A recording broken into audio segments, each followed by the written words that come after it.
صباح الخير. لو عندك شوية تمر وشوية لبن تعالي نعمل بيهم أحلى تحلية كده باردة وسريعة. بس قبل ما ابتدي الفيديو أنا أماني، يلا بينا نبدأ. هحتاج كوباية تمر، طبعا شايلة النوى منها وغسلها كويس جدا.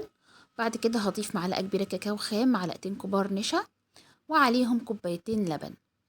كل ده هضربه في الخلاط مع بعض كويس جدا جدا لحد ما كل الحاجات تختلط وما يبقاش فيه أي تكتلات.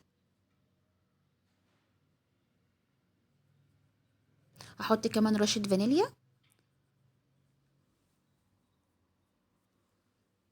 بعد كده في حلة هبتدي ان انا اصفي الخليط ده كويس جدا جدا عشان لو في اي حاجة ما دابتش كويس او اي قشر من التمر.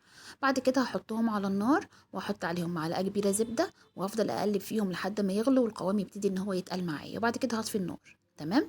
بعد كده هجيب اي نوع بسكوت متوفر وهكسره بالشكل ده، وابتدي بقى ان انا ارص طبقة بسكوت وبعدها طبقة كريمة الشوكولاتة اللي احنا عملناها كده بالشكل ده. بعد كده طبعا هدخله التلاجة لحد ما يتماسك.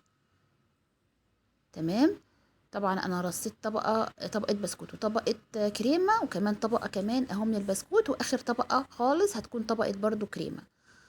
تمام. وزي ما قلت لكم بعد ما هخلص هحطها في التلاجة. وبعد كده طبعا هنطلعها نزينها باي حاجه بقى متوفره عندنا.